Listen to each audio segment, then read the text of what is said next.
ஓம் நமோ நாராயணாய. எல்லாருக்கும் நமஸ்காரம். இன்னைக்கு நம்ம தசகம் 25ல நரசிம்ம அவதாரம் பார்த்துன்னு வந்துட்டு இருக்கோம். முதல் 5 ஸ்லோகம் பார்த்தோம். இன்னைக்கு 6ல இருந்து 10 ஸ்லோகம் வரைக்கும் இருக்கக்கூடிய ஸ்லோகங்களும் அதோட அர்த்தங்களும் நம்ம இன்னைக்கு பார்க்கலாம். ஸோ 5வது ஸ்லோகத்துல வந்து அவர் என்ன சொன்னார் அப்படின்னாக்கா, உறுதியா, அதாவது இவன் தான் விஷ்ணு அப்படின்னு சொல்லி கதாயுதத்தோட உன்னை வந்து பார்க்க வந்தான் அப்படின்னு சொல்லி சொன்ன, எல்லா இடத்துலையும் தேடினா அப்படின்னு சொல்லி சொன்னோம் இல்லையா. அப்ப வந்து என்ன, உன் கூடவே அவன் வந்து சண்டை போட்டான், வந்திருக்கிறது வந்து பெருமாள்னு தெரியாம உன் கூடவே சண்டை போட்டான். அது வரைக்கும் 5வது ஸ்லோகத்துல பார்த்தோம். 6வது ஸ்லோகத்துல நீ இப்ப என்ன பண்றன்னா, அந்த தூண்ல இருந்து வேகமாக பிளந்துன்னு வந்த நீ அந்த அசுரனை வந்து பெருசா தாக்கக்கூடிய உன்னோட 2 கைகளாலையும் அவனை என்ன பண்ணிட்ட, ரொம்ப கெட்டியா பிடிச்சுட்டு வாசப்படியில உட்கார வச்சு உன்னோட 2 தொடைகள் மேல அவனை வந்து படுக்க வச்சுட்ட. ஏன் இதே போல எல்லாம் பெருமாள் பண்ணார் அப்படின்னா, அவன் பிரம்மா கிட்ட வாங்கின்னு வந்த வரம் அப்படி. அவனுக்கு வந்து மரணம் அப்படிங்கிறது வந்து மனிதனாலையும் மிருகத்தாலையும் வரக்கூடாது அப்படின்னு சொல்லி வேண்டினான். அதனால பெருமாள் என்ன பண்ணார், சிங்கமும் மனுஷனும் கலந்த உருவத்துல வந்து அவனுக்கு மரணத்தை உண்டாக்கினார். அதே மாதிரி வந்து பிரம்மாவால படைக்கப்பட்ட எந்த உயிர்னாலையும் மரணம் வரக்கூடாதுன்னார். பெருமாள் பிரம்மாவால படைக்கப்பட்டவர் இல்லையா, அதனால அவரால் அவனுக்கு மரணம் வந்தது. அடுத்தது வீட்டுக்குள்ளேயும் வெளியிலையும் மரணம் வரக்கூடாது அப்படின்னா, அதனால நிலைப்படியில வச்சு முடிச்சார். அதே மாதிரி பூமியிலையும் மரணம் வரக்கூடாது அப்படின்னு சொன்னார் இல்லையா. அதனால என்ன பண்ணார் அப்படின்னா, தன்னோட மடியில வச்சு, அதாவது நிலத்துல அவனோட மரணம் இருக்கக்கூடாது அப்படின்னா, அதனால என்ன பண்ணார் பெருமாள், தன்னோட மடியில வச்சு முடிச்சார். கார்த்தாலையும் வரக்கூடாது, சாயங்காலமும் வரக்கூடாது. அதனால என்ன பண்ணார், அந்தியம் போதில் அறிவுருவாகி அரியை அழித்தவனை அப்படிங்கிற மாதிரி சாயங்கால வேளத்துல, அதாவது சந்தியா காலத்துல, அது கார்த்தாலையிலையும் சேர்த்தி கிடையாது, சாயங்காலையிலையும் சேர்த்தி கிடையாது. ஸோ அந்த மாதிரி அந்த நேரத்துல முடிச்சார். அதே மாதிரி உயிருள்ள பொருள், அதுல அதாவது எப்படின்னா, உயிருள்ள பொருள்னாலையும் வரக்கூடாது, உயிர் இல்லாத பொருள்னாலையும் வரக்கூடாது மரணம் அப்படின்னு வேண்டினா. அதனால நகத்துக்கு உயிர் இருக்குன்னு சொல்ல முடியாது, உயிர் இல்லைன்னு சொல்ல முடியாது. ஸோ அந்த நகத்தால கீறி அவனோட வயத்தை வந்து பொலந்தார் அப்படின்னு சொல்றான்.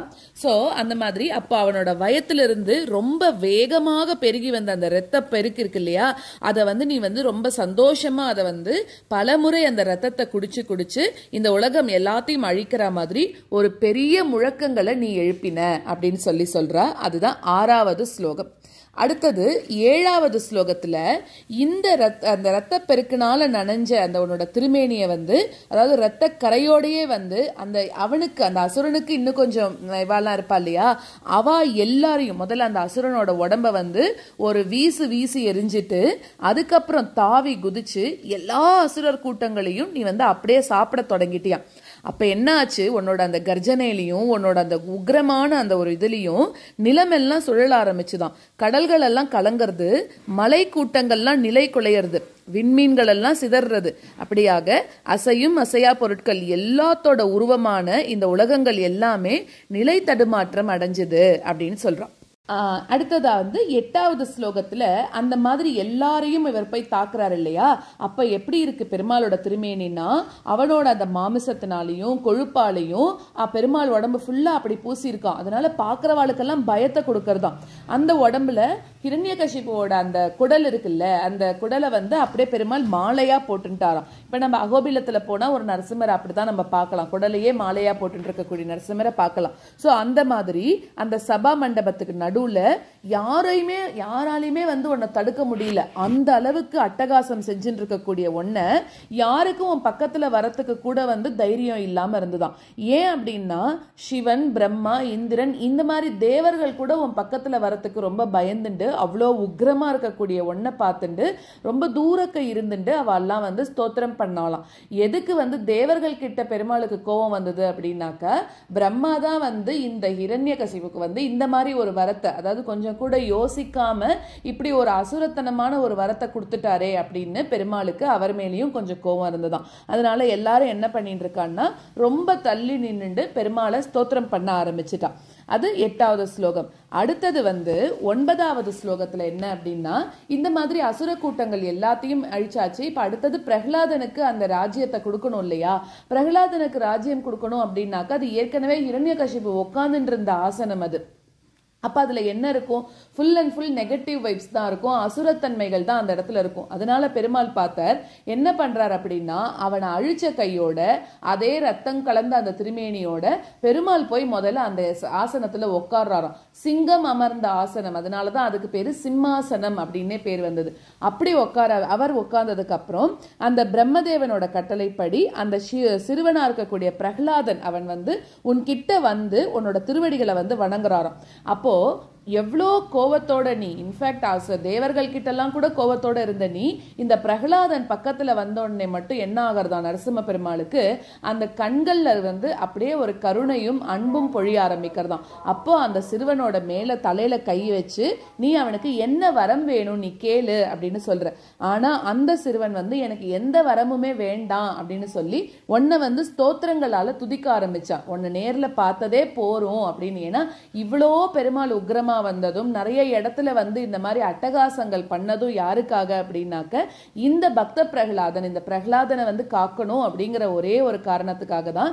இப்ப அந்த பிரகலாதன் ரிசிம்மரை நேரவே பார்த்ததுக்கு அப்புறம் என்ன ஆயிடுது அப்படின்னாக்க, வேற எந்த வரமும் எனக்கு வேண்டாம் அப்படின்னு அவன் டிசைட் பண்ணானாம். சோ அவனுக்கு வரங்கள்ல எந்த பெருசா ஆசை இல்லை அப்படின்னா கூட, அவனுக்கு நீ என்ன வரம் கொடுத்தன்னா, எப்பவுமே உனக்கு இந்த பக்தியானது நிலைச்சி இருக்கட்டும் அப்படின்னு சொல்லி உலகத்துக்கும் அருள் புரிஞ்ச அப்படிங்கிறது 9வது ஸ்லோகம். 10வது ஸ்லோகத்துல இந்த மாதிரி ரொம்ப பயத்தை கொடுக்கக்கூடிய திருவிளையாடல்கள் எல்லாத்தையும் பண்ண நீ நிருசிம்மதாபினி அப்படின்னு சொல்லக்கூடிய உபனிஷத்துல தெளிவாக உன்னோட பெருமைகள் எல்லாமே பாடப்பட்டிருக்கு அப்படிங்கிறார். ரொம்பவும் தூய்மையான உருவத்தோட இருக்கக்கூடியவனும், குருவாயூருக்கு தலைவனாக இருக்கக்கூடியவனும், பிரகலாதன் கிட்ட அளவில்லாத அன்பு கொண்டவனுமா இருக்கக்கூடிய நீ, உனக்கு உவமை அப்படின்னு சொல்றதுக்கு யாருமே இல்லாதவனும், எல்லாத்துக்கும் மேலானவனுமா இருக்கக்கூடிய உன்னோட அடியார் இல்லாத வேறு யாருதான் உன்னோட விஷயங்களை மீற முடியும்? அப்படிப்பட்ட நீதான் என்ன எனக்கு இருக்கக்கூடிய எல்லா நோய்கள்ல இருந்தும் காப்பாத்தணும் அப்படின்னு சொல்லி பட்டத்ரி இந்த தசகத்தை, 25வது தசகத்தை, 24ம் 25ம் நிருசிம்மரை பத்தின அவதார தசகங்கள் ரொம்ப முக்கியமான தசகங்களா ஸ்ரீமன் நாராயணியத்துல கருதப்படுறது. அந்த தசகத்தை பூர்த்தி பண்றார். இதுல இந்த தசகத்துல 10வது ஸ்லோகத்துல பிரஹ்லாத பிரியஹே மருத்புரபதே சர்வாமயாத் பாஹிமாம் அப்படிங்கிற அந்த லைனை 3 தடவை சொல்லி முடிக்கணும். அதை நீங்க நோட் பண்ணிக்கோங்க. இப்ப நம்ம மேற்கொண்டு ஸ்லோகங்களை பார்க்கலாம். பிராம்யந்தம் திதிஜாதமம் புனரபி ப்ரோத்கிருஹ்ய தோர்பியாம் ஜவாத் த்வாரேதோரு யுகே நிபாத்ய நகரான் व्युद्गाय वक्षोभुवि निर्भिन्दन् नदी गर्भ निर्भर गलद रक्तांबु बद्धोत्सवम् पायं पायमुदैरयो बहुजगत् संहारि सिंहारवान् भ्राम्यन्तं धितिजाधमं पुनरपि प्रोद्गृह्य दोर्भ्यां जवात् भ्राम्यन्तं धितिजाधमं पुनरपि प्रोद्गृह्य दोर्भ्यां जवात् द्वारे तोरुयुगे निपात्य नकरान् व्युत्काय वक्षो भुवि द्वारे तोरुयुगे निपात्य नकरान् व्युत्काय वक्षो भुवि निर्भिन्दन्नदिगर्भ निर्भरगलद् रक्ताम्बुबद्धोत्सवम् निर्भिन्दन्नदिगर्भ निर्भरगलद् रक्ताम्बुबद्धोत्सवम् पायं पायमुदैरयो बहुजगत् संहारि सिंहारवान् पायं पायमुदैरयो बहुजगत् संहारि सिंहारवान् भ्राम्यन्तं दितिजाधमं पुनरपि प्रोद्गृह्य दोर्भ्यां जवात् द्वारे तोरुयुगे निपात्य नकरान् व्युत्काय वक्षो भुवि निर्भिन्दन्नदिगर्भ निर्भरगलद् रक्ताम्बुबद्धोत्सवम् पायं पायमुदैरयो बहुजगत् संहारि सिंहारवान् भ्राम्यन्तं तं दितिजाधमं पुनरपि प्रोद्गृह्य दोर्भ्यां जवात् द्वारे तोरुयुगे निपात्य नकरान् व्युत्थाय वक्षो भुवि निर्भिन्दन्नदिगर्भ निर्भरगलद् रक्ताम्बुबद्धोत्सवम् पायं पायमुदैरयो बहुजगत् संहारि सिंहारवान् त्यक्त्वा तं हतमाशु रक्तलहरी सिक्तो नमद्वर्ष्मणि प्रत्युत्पत्य समस्त दैत्यपटलीं चाकाद्यमाने त्वयि भ्राम्यद्भूमि विकम्पितां बुधिकुलं व्यालोल शैलोत्करं प्रोत्सर्पत्क चरं चराचरमहो दुस्तामवस्थां दधौ त्यक्त्वा तं हतमाशु रक्तलहरी सिक्तोन्नमद्वर्ष्मणि त्यक्त्वा तं हतमाशु रक्तलहरी सिक्तोन्नमद्वर्ष्मणि प्रत्युत्पत्य समस्तदैत्यपटलीं चाकाद्यमाने त्वयि प्रत्युत्पत्य समस्तदैत्यपटलीं चाकाद्यमाने त्वयि भ्राम्यद्भूमि विकम्पिताम्बुधिकुलं व्यालोलशैलोत्करम् भ्राम्यद्भूमि विकम्पिताम्बुधिकुलं व्यालोलशैलोत्करम् प्रोत्सर्पत्कचरं चराचरमहो दुस्तामवस्थां ददौ प्रोत्सर्पत्कचरं चराचरमहो दुस्तामवस्थां ददौ त्यक्त्वा तं हतमाशु रक्तलहरी सिक्तोन्नमद्वर्ष्मणि प्रत्युत्पत्य समस्तदैत्यपटलीं चाकाद्यमाने त्वयि भ्राम्यद्भूमि विकम्पिताम्बुधिकुलं व्यालोलशैलोत्करम् प्रोत्सर्पत्कचरं चराचरमहो दुस्तामवस्थां ददौ त्यक्त्वा तं हतमाशु रक्तलहरी सिक्तोन्नमद्वर्ष्मनि प्रत्युत्पत्य समस्तदैत्यपटलीं चाकाद्यमाने त्वयि भ्राम्यद्भूमि विकम्पिताम्बुधिकुलं व्यालोलशैलोत्करम् प्रोत्सर्पत्कचरं चराचरमहो दुस्तामवस्थां ददौ तावन् मांसवपा कराल वपुषं घोरान्त्रमालाधरं त्वां मध्ये सभमिद्धरोषमुषितं दुर्वार गुर्वारवम् अभ्येतुं न शशाक कोऽपि भुवने दूरे स्थिता भीरवः सर्वे शर्व विरिञ्च वासवमुखा प्रत्येकम् अस्तोषत तावन्मांसवपाकरालवपुषं घोरान्त्रमालाधरम् तावन्मांसवपाकरालवपुषं घोरान्त्रमालाधरम् त्वां मध्ये सभमिद्धरोषमुषितं दुर्वारगुर्वारवम् त्वां मध्ये सभमिद्धरोषमुषितं दुर्वारगुर्वारवम् अभ्येतुं न शशाक कोऽपि भुवने दूरे स्थिता भीरवः अभ्येतुं न शशाक कोऽपि भुवने दूरे स्थिता भीरवः सर्वे शर्वविरिञ्च वासवमुखा प्रत्येकमस्तोषत सर्वे शर्वविरिञ्च वासवमुखा प्रत्येकमस्तोषत तावन्मांसवपाक सवपाकरालवपुषं घोरान्त्रमालाधरं त्वां मध्ये सभमिद्धरोषमुषितं दुर्वारगुर्वारवम् अभ्येतुं न शशाक कोऽपि भुवने दूरे स्थिता भीरवः सर्वे शर्वविरिञ्च वासवमुखा प्रत्येकमस्तोषत तावन्मां सवपाकरालवपुषं घोरान्त्रमालाधरं त्वां मध्ये सभमिद्धरोषमुषितं दुर्वारगुर्वारवम्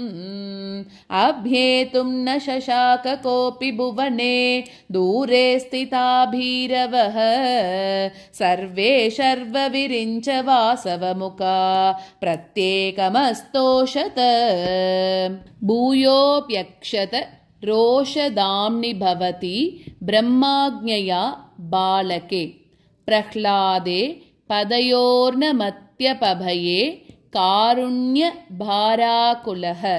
शान्तस्त्वं करमस्य मूर्ध्नि समदाः स्तोत्रैरतोद्गायतः तस्या कामधियोऽपि तेनित वरं लोकाय चानुग्रहं भूयोऽप्यक्षतरोषदाम्नि भवति ब्रह्माज्ञया बालके भूयोऽप्यक्षतरोषदाम्नि भवति ब्रह्माज्ञया बालके प्रह्लादे पदयोर्नमत्यपभये कारुण्यभाराकुलः प्रह्लादे पदयोर्नमत्यपभये कारुण्यभाराकुलः शान्तस्त्वं करमस्य मूर्ध्नि समदाः स्तोत्रैरतोद्गायतः शान्तस्त्वं करमस्य मूर्ध्नि समदाः स्तोत्रैरतोद्गायतः तस्या कामधियोऽपि ते नितवरं लोकाय चानुग्रहं तस्या कामधियोऽपि ते नितवरं लोकाय चानुग्रहं भूयोऽप्यक्षतरोषधाम्नि भवति ब्रह्माज्ञया बालके प्रह्लादे पदयोर्नमद्यपभये कारुण्यभाराकुलः शान्तस्त्वं करमस्य मूर्ध्नि समदाः स्तोत्रैरतोद्गायतः तस्या कामधियोऽपि ते नितवरं लोकाय चानुग्रहं भूयोऽप्यक्षतरोषधाम्नि भवति ब्रह्माज्ञया बालके प्रह्लादे पदयोर्नमद्यपभये कारुण्यभाराकुलः शान्तस्त्वं करमस्य मूर्ध्नि समदाः स्तोत्रैरतोद्गायतः तस्या कामधियोऽपि ते नितवरं लोकाय चानुग्रहं एवं नाटित रौद्र चेष्टित विभो श्रीतापनीयाभिद श्रुत्यन्त स्फुटगीत सर्वमहिमन् अत्यन्त शुद्धाकृते तत्तादृङ् निखिलोत्तरं पुनरहो कस्त्वां परो लङ्घयेत् प्रह्लाद प्रिय हे मरुत्पुरपते सर्वामयात् पाहि माम् एवं नाटित रौद्रचेष्टित विभो श्रीतापनीयाभिद एवं नाटित रौद्रचेष्टित विभो श्रीतापनीयाभिद श्रुत्यन्त स्फुटगीत सर्वमहिमन् अत्यन्त शुद्धाकृते श्रुत्यन्त स्फुटगीत सर्वमहिमन् अत्यन्त शुद्धाकृते तत्तादृङ् निखिलोत्तरं पुनरहो कस्त्वां परो लङ्घयेत् तत्तादृङ् निखिलोत्तरं पुनरहो कस्त्वां परो लङ्घयेत् प्रह्लाद प्रिय हे मरुत्पुरपते सर्वामयात् पाहि माम् प्रह्लाद प्रिय हे मरुत्पुरपते सर्वामयात् पाहि माम् एवं नाटितरौद्रचेष्टितविभो श्रीतापनीयाभिद श्रुत्यन्तस्फुटगीतसर्वमहिमन् अत्यन्तशुद्धाकृते तत्तादृङ्निखिलोत्तरं पुनरहो कस्त्वां परोल्लङ्घयेत् प्रह्लादप्रिय हे मरुत्पुरपते सर्वामयात् पाहि मां प्रह्लादप्रिय हे मरुत्पुरपते सर्वामयात् पाहि मां प्रह्लादप्रिय हे मरुत्पुरपते सर्वामयात् पाहि माम् एवं नाटितरौद्रचेष्टितविभो श्रीतापनीयाभिद श्रुत्यन्तस्फुटगीतसर्वमहिमन् अत्यन्तशुद्धाकृते तत्तादृङ्निखिलोत्तरं पुनरहो कस्त्वां परोल्लङ्घयेत् प्रह्लादप्रिय हे मरुत्पुरपते सर्वामयात् पाहि मां प्रह्लादप्रिय हे मरुत्पुरपते सर्वामयात् पाहि मां प्रह्लादप्रिय हे मरुत्पुरपते सर्वामयात् पाहि माम् उग्रं वीरं महाविष्णुं ज्वलन्तं सर्वतोमुखं नृसिंहं भीषणं भद्रं मृत्युं नमाम्यहं माता नरसिंहा पिता नरसिंहा भ्राता नरसिंहा सखा नरसिंहा विद्या नरसिंहा द्रविणं नरसिंहा स्वामी नरसिंहा सकलं नरसिंहा इतो नरसिंहा परतो नरसिंहा यतो यतो याहि ततो नरसिंहा नरसिंहदेवात् परो न कश्चित् तस्मात् नरसिंहा शरणं प्रपद्ये।